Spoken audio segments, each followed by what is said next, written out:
नमस्कार, स्वागत है आप सबका। पिछले क्लास में हम आपके गद्य विभाग से जो चौथा पाठ है बिंदा महादेव वर्मा का लिखा हुआ इसको देख रहे थे। और यहाँ पे महादेव वर्मा बालिका की अवस्था में जो उनकी सहेली थी बिंदा या विंदेश्वरी, उसकी कहानी सुना रही है। क्यों सुना रही है? क्योंकि उनके पास एक ऐसी लड़की का एडमिशन या दाखिला आया है जिसकी सूरत या जिसकी हाव भाव या जिसके विषय में जो जानकारी मिली है वो रूबरू बिंदा को याद दिलाने जैसे है, और इसलिए उन्होंने बिंदा की कहानी प्रारंभ की। तो यहाँ पे मैं पिछले क्लास यानी कि कल की क्लास में क्या हुआ था वो बता रहा हूँ, थोड़ा सा पीछे का पैराग्राफ। यहाँ पे बिंदा के अपराध क्या है कुछ पता नहीं था महादेव वर्मा को, फिर भी पंडिताइन चाची के जो दंड उसको मिलते थे वो सभी दंडों के बारे में महादेव वर्मा जानती थी। जैसे कि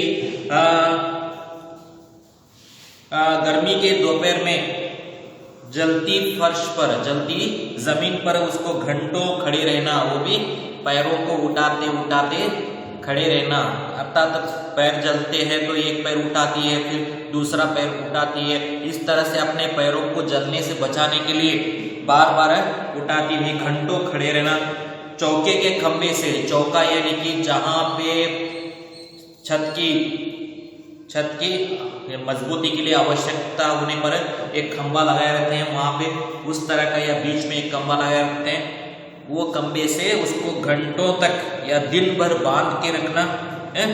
और भूख से बेहाल होने पर भी और मुरझाए मुख से वो क्या कर रही थी, घंटों तक अपनी नई अम्मा और मोहन को पंखे से हवा देने का काम कर रही है। अर्थात उसको भूख लगी है फिर भी वो बैठकर वहां पे काम कर रही है। तो ये सारे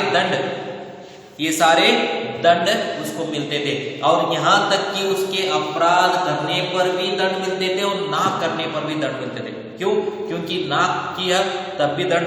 यहाँ पे एक उदाहरण सा दे रहे हैं महादेव वर्मा कि एक समय होता है जब भोजन करते समय पंडित जी के भोजन में एक लंबा सा काला घुंघराला बाल आ जाता है, और उस पर भी बिंदा को ही मारपीट सहनी पड़ती है, मार सहनी पड़ती है। जबकि ये ज्ञात है कि महादेव वर्मा को कि बिंदा की बाल उतने लंबे और उतने काले घुंघराले नहीं है। क्यों? क्योंकि एक समय था जब खुद अपने हाथों से न धो सकने वाले लंबे बाल है और थोड़े से बुरे हुए अर्थात ब्राउन कलर के बाल है, और यहाँ तक कि उलझे हुए बाल है।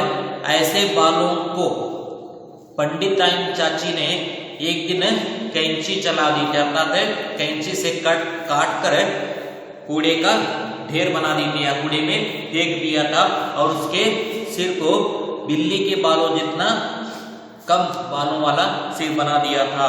उस समय वो सोच रही हैं कि कितना कठोर होगा उस माता का हृदय जो अपनी ही सौतेली पुत्री को इस तरह का दंड दे रही है।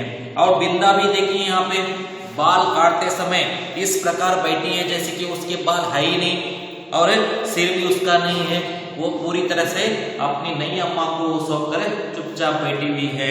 तो आगे क्या होता है यहाँ पे देखिए, एक दिन और की बात, एक दिन याद आता है चूल्हे पर चढ़ाया दूध उफान जा रहा था यानी कि उबल रहा था। बिंदा ने नन्हे नन्हे हाथों से दूध की पतीली उतारी। अवश्य दूध की पतीली क्या किया उसने, नन्हे ने अपने हाथों से उतारने की कोशिश की, पर क्या हुआ, वह उसकी उंगली से छूटकर गिर गया। क्योंकि नन्हे नन्हे हाथ हैं और बहुत सारा दूध है, वजन संभाल नहीं सकी और गर्म होने के कारण उसके हाथ से वो छूट गया और जो दूध की बिंदी थी वो गिर गई। खोलते दूध से जले पैरों के साथ दरवाजे पर खड़ी बिंदा का रोना देख मैं तो हतबुद्धि सी हो रही। देखिए यहाँ पे उसके पैर दूध जले हुए उबलते हुए दूध के कारण उसके पैर जल गए हैं और वो रो रही है। फिर भी इस दंड के लिए कि उसने दूध गिरा दिया उसको दरवाजे के बाहर खड़ा कर दिया है घंटों तक, और वो वहां पे खड़े होकर रो रही है, उसके पैर जले हुए हैं और जलन के कारण वो रो रही है, लेकिन उसके ऊपर कोई मरहम पट्टी नहीं।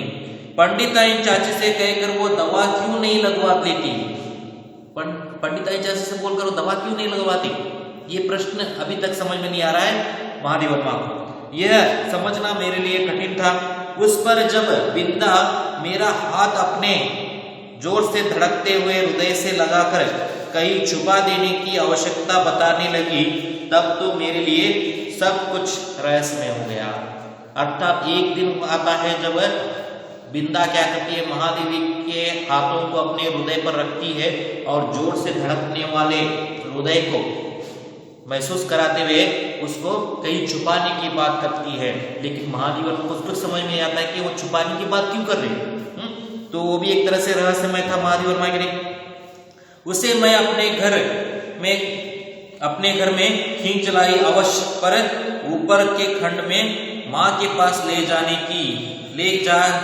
न सकी। अर्थात उसको लेकर तो घर पे आ गई महादेवी वर्मा, लेकिन ऊपर की तरफ माँ के कमरे में उसको नहीं ले जा सके, क्योंकि वहां तक जाने तक घबरा गई। न छुपाने का स्थान खोज सकी, और ना ही उसको कई अच्छे जगह पे छुपाने का स्थान ढूंढ पाई महादेवी वर्मा। यहाँ तक ऊपर जाने में समय लगता है, वो भी ना कर सके, और ना ही उसको अच्छी जगह पे छुपाने का कार्य वो भी नहीं हो सका। इतने में ही दीवार लांघ कर आने वाली पंडिताइन चाची के उग्र स्वर ने भय से हमारी दिशाएं रूंध दी। भय के कारण जैसे ही उनकी पंडिताइन चाची या उनकी नई अम्मा की आवाज जो से जो आती है दीवार के पार करके, उसको सुनते ही एकदम से घबरा कर वो जहां पे जाना चाहते थे वहां पे जाने के बजाय किसी और जगह पे चले गए और दिशाहीन हो गए। पंडिताइन चाची इसी से हड़बड़ाहट में हम दोनों उस कोठरी में जा घुसी जिसमें गाय के लिए घास भरी जाती है। हड़बड़ी में, घबराहट में वो उस कमरे में घुस गए जहां पे गाय को खाने के लिए चारा घास डाला जाता है, और उसी कमरे में जाकर छुप गए। मुझे तो घास की पत्तियां भी चुभ रही थी, कोठरी का अंधकार भी कष्ट दे रहा था, पर बिंदा अपने जले पैरों को घास में छुपाए और दोनों ठंडे हाथों से मेरा हाथ दबाए ऐसे बैठे थी मानो घास का चुभता हुआ ढेर रेशमी बिचौने सा बन गया हो। यहाँ पे देखिए महादेवी वर्मा को घास की जो पत्तियां हैं वो चुभ रही हैं और बार बार तकलीफ दे रही है, लेकिन बिंदा चुपचाप ऐसे बैठी है, उसके जले हुए पैर को घास में छुपाए हुए और उस पर ऐसे बैठी है, उसके ठंडे ठंडे हाथों को महादेवी वर्मा के हाथों में रखकर वो आराम से बैठी हुई, मानो जैसे उस घास पर नहीं, चुभने वाली घास पर नहीं, बल्कि कहाँ पे, रेशमी बिछोने पर, जिस नरमदार रेशमी बिछोने पर बैठी हो। तो इतना, इससे भी कई गुना कष्ट वो सह चुकी है, इसलिए ये कष्ट उसके लिए कुछ भी नहीं है, इसलिए आराम से वो बैठी हुई है। मैं तो शायद सो गई थी, क्योंकि जब घास निकालने के लिए आया हुआ गोपी इस अभूतपूर्व दृश्य की घोषणा करने के लिए कोलाहल मचाने लगा, तब मैंने आंख मलते हुए पूछा, क्या सवेरा हो गया? देखिए वहां पर ही महादेवी वर्मा सो गई, उनको कब नींद आ गई पता नहीं, और तब तक वो ऐसे ही सोई रही जब तक कि घास लेने के लिए आया हुआ उनके घर का नौकर है, कौन है, गोपी नाम का नौकर है, जब घास निकालने के लिए आया और वहां पे सोई हुई महादेवी वर्मा को देखकर सारे घर भर में चिल्ला कर कोलाहल मचाकर बोलने लगा। तब वो जागी और जाकर पूछती हैं, क्या सवेरा हो गया? अर्थात सोकर उठने वाले बच्चों को वही एक तरह से कल्पना होती है कि वो रात में सोए थे, सुबह जाग रहे हैं। कभी भी उनको सुलाओ तो वो आश्चर्यचकित होते हैं कि सवेरा हो गया है, लेकिन उनको भ्रम होता है। मैं तो शायद सो गई थी, क्योंकि जब घास निकालने के लिए ये हो गया, माँ ने बिंदा के पैरों पर तिल का तेल और चूने का पानी लगाकर जब अपने विशेष संदेश वाहक के साथ उसे घर भिजवा दिया, तब उसकी क्या दशा हुई? यह बताना कठिन है। माँ ने क्या किया, उसकी महादेवी वर्मा की माँ ने उसके जले हुए, बिंदा के जले हुए पैरों पर तिल का तेल, जिससे थोड़ा जलन कम होती है, घाव भी ठीक हो जाता है, उसको लगा कर और उसको चूने का पानी भी, उस पर चूने का पानी भी, चूने में थोड़ा दर्द कम करने का और जल्दी इलाज करने का भी गुण होता है। चूने का पानी भी लगाकर उसे अपने विशेष संदेशवाहक उसको कहते हैं, जो सूचनाएं देता है एक दूसरे को, तो उसके साथ उसको भिजवा दिया। कहाँ पे, उसके घर पे। तब उसकी क्या दशा हुई, क्योंकि घर पे जाने के बाद पंडिताइन चाची ने उसको क्या किया, उसकी नई अम्मा ने उसको क्या किया, कैसे उसको रखा, वो कुछ बताना कठिन है, क्योंकि वो जान नहीं पाई महादेवी माँ। पर इतना तो मैं जानती हूँ कि पंडिताइन चाची के न्याय विधान में ना तो क्षमा का स्थान था और ना ही अपील का अधिकार।